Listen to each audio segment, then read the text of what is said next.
Eh bien, les résultats ne sont pas encore définitifs, notamment pour La République En Marche, mais qui, en tout état de cause, sera en deçà de ce qui a été annoncé dans les projections au cours de la semaine passée. Néanmoins, il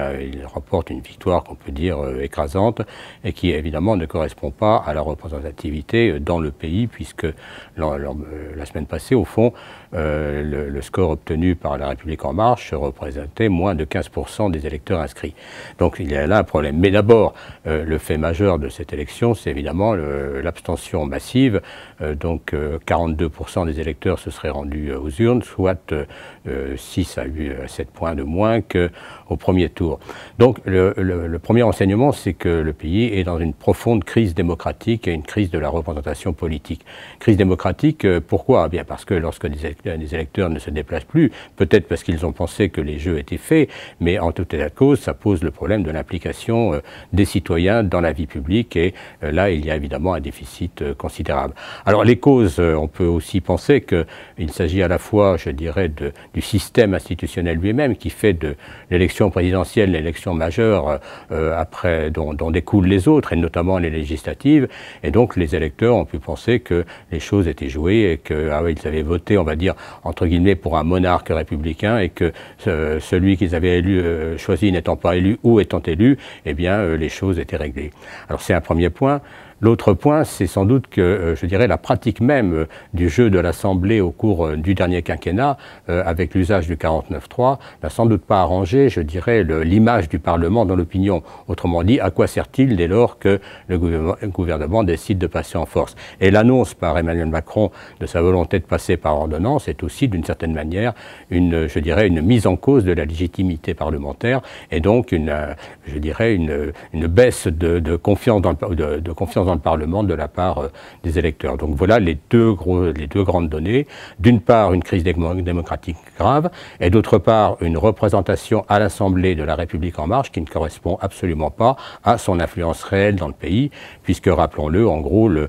premier tour de la présidentielle avait révélé, en gros, 4 grands blocs, je dirais, à peu près similaires, ce qui ne se retrouve évidemment pas à l'Assemblée. Les autres points, c'est qu'il semble malgré tout que dans ce panorama, je dirais, les appels à ne pas laisser La République En Marche sans opposition à l'Assemblée ont été partiellement entendus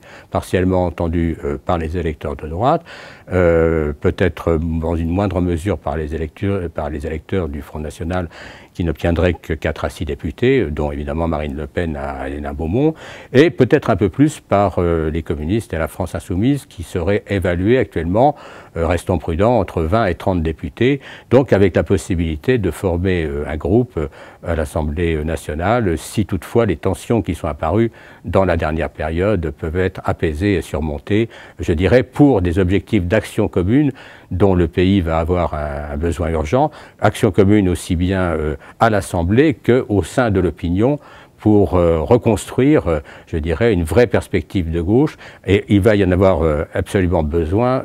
je dirais, avec les échéances qui s'approchent, et particulièrement avec ce qui s'annonce avec la loi travail, qui va être en réalité, dans les intentions, une mise en pièces façon puzzle, comme on dirait dans les tontons flingueurs, du Code du travail. Donc il faut espérer que cette gauche va pouvoir commencer à se reconstruire et devenir, je dirais, une force majeure. De son côté, le Parti socialiste, Jean-Christophe Cambadélis, en a pris acte ce soir, d'ailleurs en démissionnant de son poste de secrétaire national du PS. Le PS est effectivement dans une fin de séquence, et il va avoir certainement beaucoup de mal, même s'il obtient entre 30 et 40 députés, à reconstruire réellement une force, je dirais, de transformation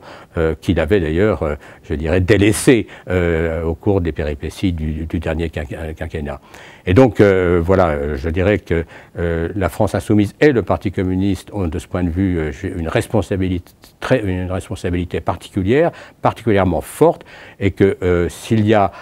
je dirais, à combattre la politique d'Emmanuel Macron, la politique qui va être menée, eh bien, il faudra pouvoir compter sur cette force-là.